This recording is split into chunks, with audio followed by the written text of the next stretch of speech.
Okay, I hate to be the bearer of bad news, but unfortunately, no vegetables get shoved up into asses or other orifices in death or glory. Number 3. I'm sorry, everybody. I thought, perhaps the police officers were going to diversify and not do peppers, but go larger. Maybe a squash, perhaps. Would a pumpkin even physically be able to work? I thought this comic was going to answer those questions, but unfortunately it does not. Bit of a bummer. Okay, so let's just this is good. I'm not going to show a whole lot. I asked the comic book guy if this is a miniseries or what. He said he thinks it's 12 issues. I don't know if I'm ready to add it to my pull list because I'm afraid of commitment. But you know what? Let's just look at this cover here, black and white. And our girl, Glory here, she's holding a gun like this while sweating bullets. Now, it doesn't look like to me she's super comfortable holding that. It's like if she really wanted to, she would hold it with just her index finger and her thumb. But she's in a position right now where she needs to be threatening. She needs to at least give the illusion she's ready to start popping caps, but also she's a bit of a G at heart. Not a total G, but she has G tendencies, so she has to hold it here. I'm just saying, you threaten me while holding a gun like that, I'm gonna call your bluff, Glory, alright? And that actually does come back in the comic, so let's just get into it. Now, like, the entire half of this comic is basically telling us, like, how we got here, how Glory and Red and her father and her mother, blah, blah, blah, how everybody sort of happened. And it's got this really interesting looking format, and I can see why some people wouldn't like this, but you know what? I'm into it. And it's got pictures here which also have dialogue, but then Glory's sort of storytelling here, and I've never seen anything like that. I've read quite a few comics. You've probably read more. Calm down, it's not a contest, dude. But I'm into it. Also, the coloring is top notch here. Never listed on the credits. So what we find out is Red, her father, who has liver problems because he's a man named Red. I feel like when you name your child Red, you go, well, eventually his liver's going to crap out, or he's going to have to get a liver piece donated to him. But we just love the name Red. It's our favorite color.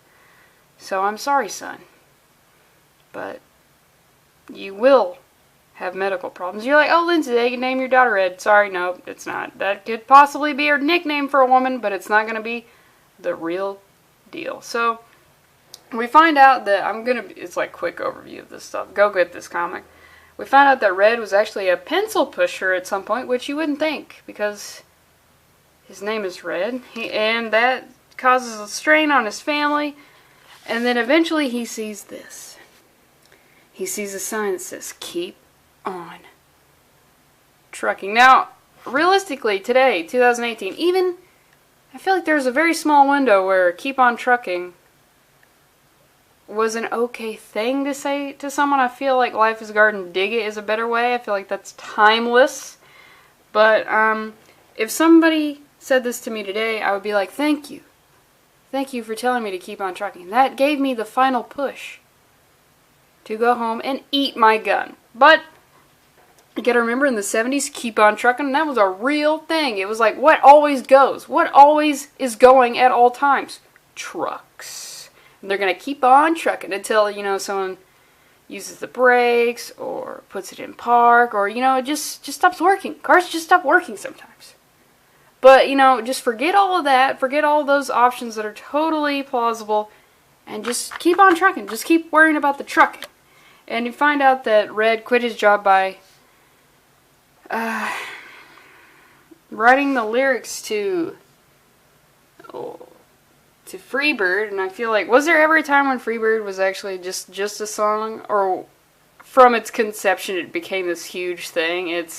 I still go to metal shows sometimes, and when the band comes back for the encore, if it's that type of band, I will guarantee you I'll hear someone say Freebird, and it makes me want to die, but you know what? You just gotta keep on trucking. You just gotta keep on trucking. So we get more about their backstory. Basically, he and his wife, they were on the road. They're raising their kid in a truck, which is probably very fun for the first couple of years of your life. And then you're like, hey, what if our home didn't have wheels? Wouldn't that be just the craziest thing? Or what if I interacted with children my own age. I always wonder about this type of thing. Like, a couple of years ago, I used to watch some reality TV, and there would be these shows where it's like, hey, we're parents, we don't really have a home, we just drive everywhere. And I'm like, well, how are your kids, how do they learn anything? How do they learn how to interact with people? How is this legal government-wise? And then, like, what about kids whose parents are in the circus? What's their education program? We need these kids to be educated. And you're like, Lindsay, I didn't know you cared about the children. No, I hate the children. That's why I want them to be educated, because school is oppression. And they need that. I don't care if they can do like a triple Lindy on a tightrope or whatever. They need to know that it's not classy to end a sentence with a preposition. Okay? I hate the children. But we find out their backstory, skipping a lot of it. Something horrible happens to her mother. Go buy the book. I mean, you could probably put together that puzzle, but I'm not going to give you the deets. I'm not going to give you the details. So eventually, they're approached. The trucking business ain't going so good. They're approached by ne'er-do-wells. I feel like that's definitely the first time I've said that in a video. Ruffians. Scofflaws. Boo, I'm coming in with that heat, dog. But Red refuses to go down a criminal, become a criminal, really, which, wow. Get off your high horse, Red. Your name's Red. Having a, like, weird pseudo name, not pseudonym, I know that word, just pseudo fake name is like 50% of the battle of becoming a criminal. Lindsey, like, that's not a good criminal name. I feel like I've referenced this. I need to get, like, a dope villain or criminal nickname or something. Because it's like, oh, did you hear? Lindsey just gunned everybody down. It doesn't sound right. That's what, like, my name and my lack of interest in diner food is what's really keeping me from becoming a criminal. I mean, look at this. They're at a diner as well. But they don't want to be criminals. Eventually, she learns that she's really into racing. We found out how she meets her husband. And it's good for a little while, but then turns out her husband is a bit of a baddie. He likes to do a bit of the crime. That's going to cause a little bit of a rift in their marriage and stuff. And so we just learned a little bit about their backstory. It's interesting, but I mean, I'm not going to go through it all because it's not interesting to hear another person talk about it. You got to talk in your own head on that one. So we get into more stuff that happens in the actual comic. We're back to the regular format, back to your regularly scheduled programming. Now, if you remember, the organ people, the kidnappers, the coyotes, they're taking organs out of people and they're selling them out of a butcher shop. I'm not certain yet if the people who are buying the meat know that they're buying people meat, or it's all like an elaborate front of like, yes, I will take the 80% ground beef. Wink, wink, wink, wink, wink, and it's a kidney. So it costs like, I don't know, what's good kidney prices? 1,000? 1,000 feels steep for a kidney. I mean, but still, I would sell my kidney for 1,000. You want a kidney, just like hit me up on PayPal and I'll take it out myself. I'm not gonna, when I'm gonna go to the doctor? I'm gonna go to the fucking, those butchers? Also, this is like a really small town. Because when's the last time you saw a fucking butcher shop? I mean, my town has 30,000 people in it, and there's no goddamn butcher shop, I'll tell you that. So they're coming up with their plan to go in. His family's inside. This is Pablo, one of the people she saved from the back of a storage container. His family's inside. Her money's inside. Baby, you gotta quit sweating. You know how to use that thing. Obviously, she does not know how to use a gun because she's got a regular old Band-Aid on her head. And you're like, what does that mean? Well, you're going to feel like such a fool when I say how I know she can't handle a gun because she's wearing a Band-Aid on her head. She needs to be an adult. She needs to mature and get a butterfly closure. You know those, like, it's like a little white tab, a little thin string, a little white tab here. I see those all the time in movies.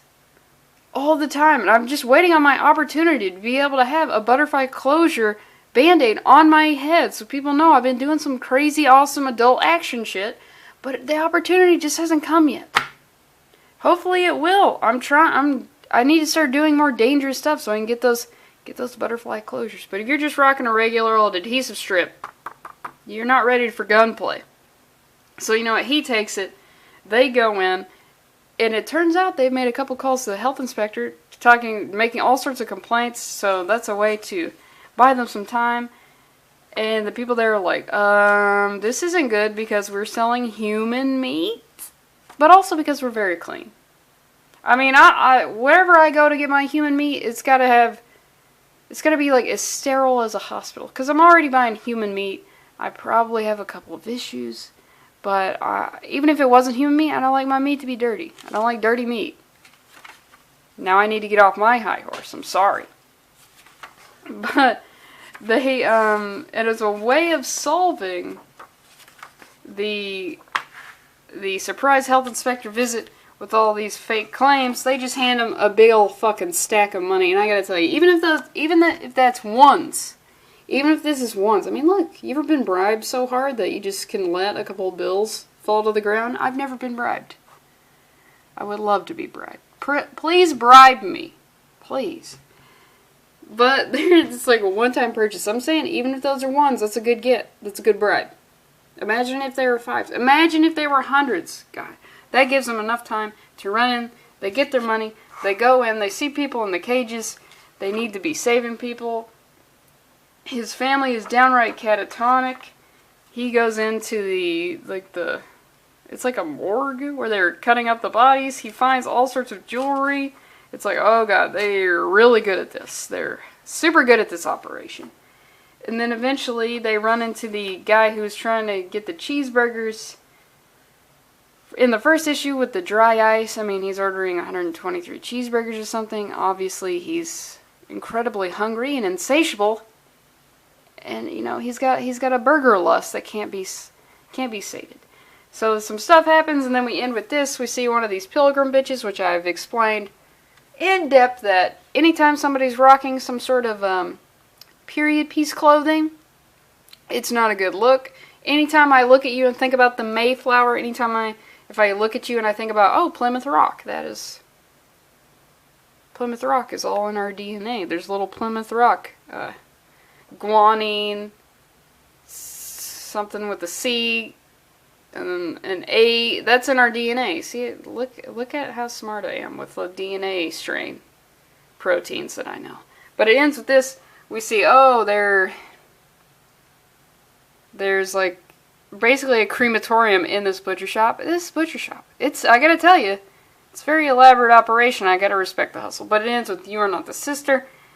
Oh yeah, she's blind as fuck. So this is good. This is a lot of stuff's happening. I'm into it, but I just gotta say, hold your guns better. You're not threatening me. What are you threatening the ground? That you're gonna shoot the ground? The ground's existed for 6,000 years. That's right. I'm one of those crazy people who thinks the Earth has only existed for 6,000 years. I can't even sell that. I can't even sell that as an idea. Just bitch, quit threatening fossils and get better at the gunplay.